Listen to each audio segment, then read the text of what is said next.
thank you. It's great to be back, and I must say it's a fantastic crowd that will, on a day like this in Donegal, stay in this room to discuss the growing dissatisfaction with the European project. You'll be glad to hear that if I had given this talk last year, I would have been extremely pessimistic.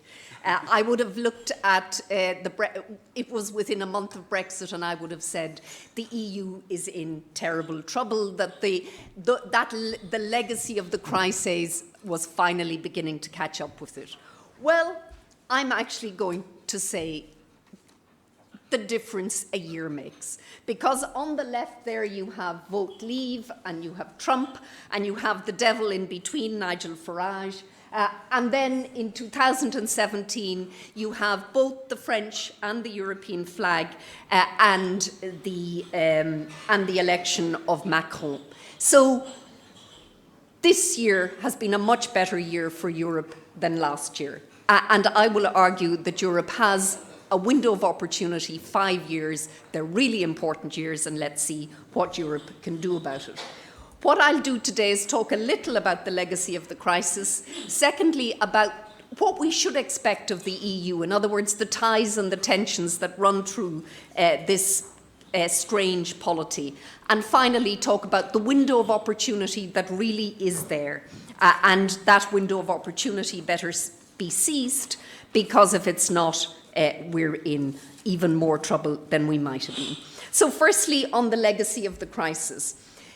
I'm not going to rehash the euro crisis, the refugee crisis, but what I will say is that in this 8 to 10 years, the EU has had deeper cleavages than it has for a very long time. The first, the North-South cleavage between the creditors and debtors, and Ireland was part of the Med group for these purposes, and now on the refugee crisis, an East-West crisis, but also a crisis because of the presence of authoritarian governments at the European table, and that's both Poland and Hungary, and I will come back to them. But in terms of thinking about the impact of the crisis, I would like to focus first on the legacy in terms of democratic politics, because it has been really, really serious, that it has been, if one has to say what is the greatest impact of this crisis, it has been its impact on democratic politics. Because what we've seen, firstly, is very major volatility and shifts in the electoral arena. Incumbent governments have lost power, very few incumbent governments have held on to power, and incumbent parties have found themselves being severely punished because of the economic conditions that as their countries worsened. Some parties lost between 7 and 25% of their vote, and anything over 5% is very sizable in electoral terms. So the electoral arena has shifted, but also become much, much more volatile and much, much more unpredictable. The second has been the effect on party systems and party politics. For long, we have seen political parties and party systems as being the core means of structuring conflict in our society, of transmitting the expectations of the voters to government and to providing governance. Political parties have been changing for over the last 20 years, but again the crisis has had a significant impact on parties and on party systems in many parts of Europe. We've seen the collapse, for example, in Greece of Podemos or PASOK, completely disappeared as a political party. It's now a rump party. Podemos and Ciudadanos in Spain, the arrival of new parties.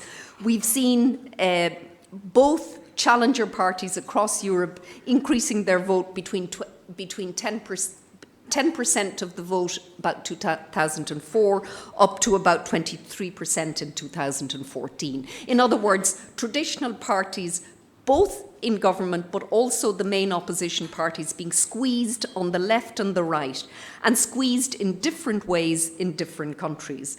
And that, in a way, both the electoral arena and party systems has meant that we have had more contestation, more polarization, more fragmentation of our political systems. And we're probably looking at a restructuring of politics. And when you're looking at a restructuring of politics, it's really it takes a while to understand what's actually happening because of the volatility and the unpredictability. And political scientists, and I am a political scientist, we're grappling with trying to understand what are the drivers of this volatility, unpredictability, polarization, and the re-emergence of a politics of resentment. And when I say new drivers, there's a very complex interaction now between economic drivers and cultural drivers. In other words, what we have to ask ourselves, is there a new cleavage emerging in politics that's not, as Pat said, the traditional left-right, but identity politics mixed with the economy in a very interesting way and different way. In other words, is there a transnational cleavage in our societies now between those who are more mobile, more highly educated, etc., versus those who are less mobile?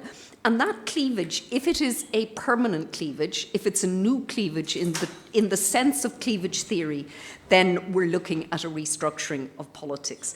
And where might the origins of this be? It clearly comes from increasing globalization and technology. It's not just trade, it's also technology. That has altered labour markets in the global north. Older white and particularly men have lost jobs and in this changing political economy. And those grievances have tended to manifest themselves in resentment against the so-called establishment, in resentment against migrants, in resentment against multicultural societies and openness. And that means that who belongs to political community, who is us, has become very challenging in many European countries, and not just in European countries, but it cuts across the traditional left-right distributive issues. And what do we know about this so far? We know that the single biggest indicator, the killer variable as to how people vote is education. That it is, if you look at Brexit, who voted for Leave and who voted for Remain, education was probably the single biggest indicator. If you ask who voted for Trump and who didn't vote for Trump, education was one of the single biggest indicators. So education is emerging as a fundamental indicator of political behaviour today in the world in which we live in. And we don't know whether its education is the driver of this or simply a marker. So I would say that it's really important for us as political scientists to grapple and continue to grapple with the new cleavages, with what is driving all of this. And so that impact on democratic politics, it showed itself in France this year. Someone became president of France who 1 year ago had no political party, no political base, and no means of organisation. That would not have been possible in any previous French presidential election. It could not have happened. It has happened. So again, we have to try to understand what is happening in democratic politics. But in order, before I go on to the EU, or to talk about what I see as the window of opportunity for the EU, I want to take us through the ties and tensions of European integration, because there's a tendency to think that we can somehow or other conjure up from nowhere an EU that is strong, that has authority, that has legitimacy, and that is strongly democratic, and that is redistributive and can make all the problems of Europe go away. But this is a very young political construct. We talked of Ireland today and whether or not we were moving to a more mature polity, and the Irish state is about 100 years old. Well, the EU is much, much younger. And I'm going to quote for you a very important insight into the EU that was contained in a speech given by an Irish diplomat, Bobby McDonough, in Rome about a month ago. And he said, and I think we need to hold on to this statement, he said, there is only one European Union, the imperfect and extraordinary one we have today. If this European Union were to disappear under the onslaught of scepticism, or equally dangerous, burdened by the unrealistic expectations of well-meaning perfectionists, there would be no European Union in its place. In other words, the European Union is largely the way it is because it goes with the grain of what the peoples of Europe will agree to. And so I'm going to take us through very quickly through these 5 tensions. The first tension is the tension between the national and the European. If every European country had its ideal EU, it would be an EU where it had a lot of autonomy and all of its partners were bound. In other words, that the binding is for others and the autonomy is for each country. But that's not an available EU. If you want to bind others, then you must agree to being bound yourself.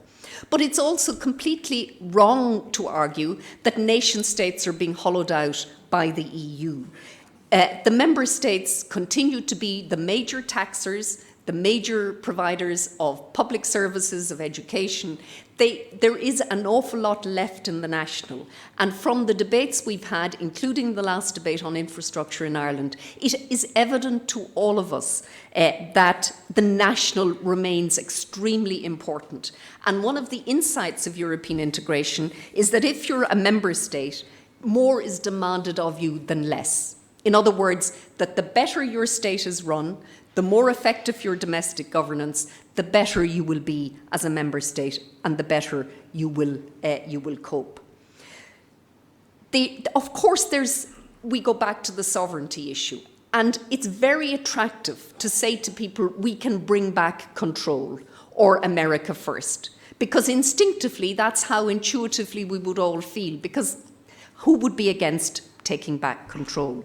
But that's not a Europe available to anyone, and our nearest neighbour is engaging in quite an extraordinary experiment in taking back control, and I wish them luck. The second tension is regarding the EU as a place where Europeans come together to solve problems that they can't solve anywhere else. In other words, all those things that cross borders, like climate, environmental, market, etc., or whether the EU is also a polity. And I would argue that the EU is a problem-solving arena. It is a place where Europeans come together to try to deal with things that they can no longer deal with on their own. But it was never, ever intended as just a problem-solving arena. It was never intended just as a common market or just as an economic community. The phrase ever closer union among the peoples of Europe was in the treaties from the beginning. In other words, it always had a polity dimension.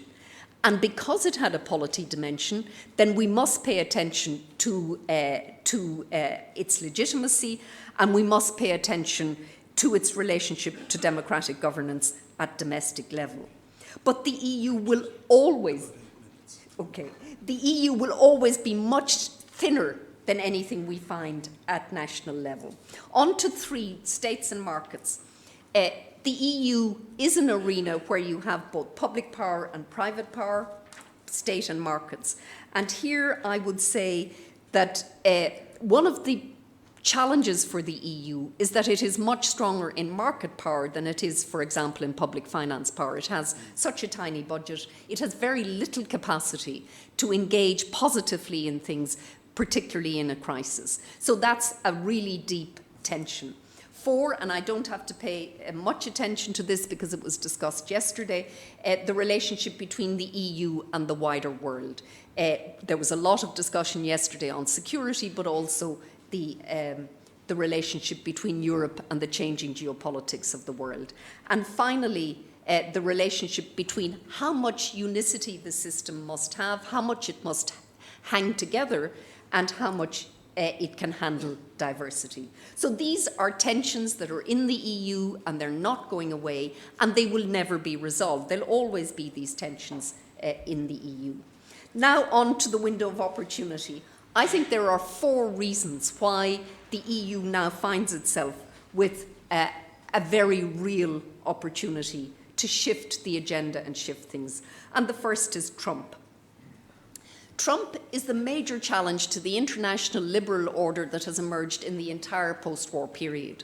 And international relations scholars have written about challenges to that liberal order over the last 30 years. No one wrote about the challenge. What would happen if the challenge came from the heartland, came from the United States itself and from within the US? And it is really serious. Pax Americana is at an end. The United States under Trump is a revisionist power, and we don't know to what extent we will see an erosion of the norms of the liberal international order or how much damage Trump is going to do. The second is Brexit.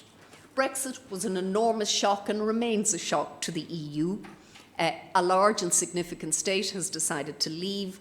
The Article 50 letter has been deposited in Brussels.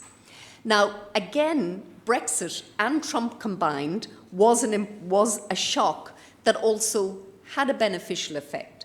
I am surprised at the extent to which EU 27 understood that Brexit was existential for the EU, did so very quickly, and all of the strengths of the EU and not its weaknesses have been on display in handling Brexit in terms of the unity across the 27 member states and the institutions, the absolute prosecutional way in which the task forces on Brexit, both in the Council and in the Commission, have exercised their role, and the way in which they have managed to identify what core must be protected in the EU. There is still a chance, we don't know, and it's impossible to judge what chance there is that Brexit won't happen.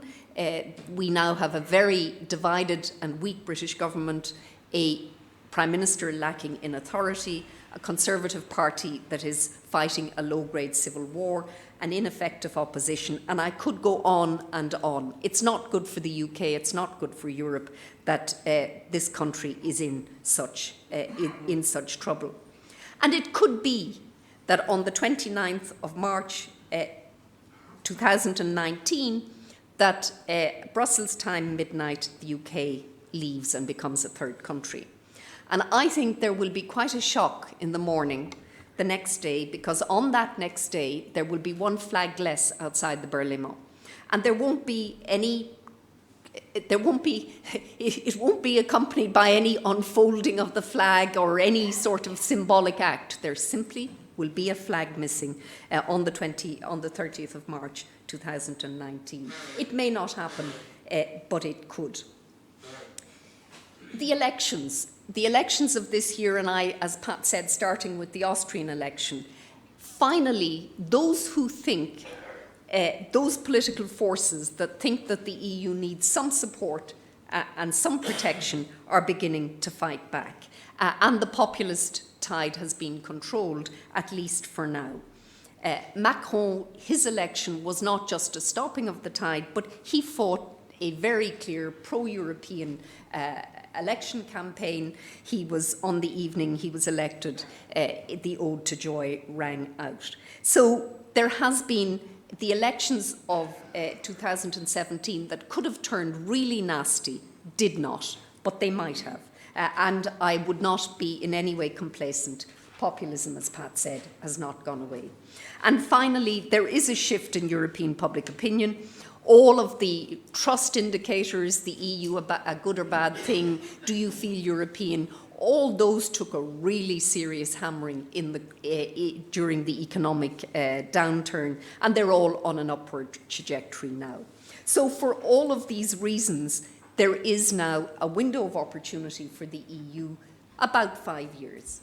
So in that window of opportunity, how can Europe use it, and what kind of Europe will emerge? Well, the first is really important. For the first time since the election of Hollande, there is the possibility and the real prospect of a Franco-German leadership in the EU again. This would soften the weight of Germany in the system, it would balance forces better in the system, and historically, if France and Germany can agree, because most of the time their relationship is about how to handle their disagreement rather than that they plot together to impose on the other member states. And they are talking. Once the German election is over, they will talk some more, and I would expect a Franco-German initiative within 6 months of the German election. France and Germany on their own aren't as powerful within the EU of 27 as they would have been in a much smaller EU. They've got to work with all of the other member states. But there really is an opportunity now in a way that I haven't seen, certainly in 5 years in the EU. So what kind of EU? I think the agenda is the agenda is there. The agenda is on the table. There's nothing hidden. The first is the Eurozone. The Eurozone isn't stable yet. You need, as an absolute priority, a completion of banking union. Financial systems nearly brought the system down the last time, and that has to be done. Macron would want to go much further. He would want to go into a European treasury. What would a European treasury do? He would see it as having some financial fiscal muscle. The Germans, let's see. But the Eurozone needs work, and there are options out there for it. The second is defence and security. And here I'm going to quote for you because we shouldn't forget this, and certainly in this country. When after the G7 in Italy, Merkel said, "The times in which we can fully count on others are over." She said, "We need to have friendly relations with the US, with the UK and with other neighbours, including Russia, but we Europeans must take our destiny into our own hands." And it was stated here last night by an officer, a former officer in the Irish Army, when he said, "Europe lives in a very unstable part of the world." And that world is, if you look at the MENA region and the instability in Libya, Syria, going into the Gulf in Yemen, the whole issue around Qatar now, this is a really unstable part of the world. And defence and security, Europe has a responsibility to its own defence and security. And in my view, Ireland, as a member state of the EU, shares that responsibility. And of course, whenever I say this, I get the tweets and the whatever. I want conscription and I want people.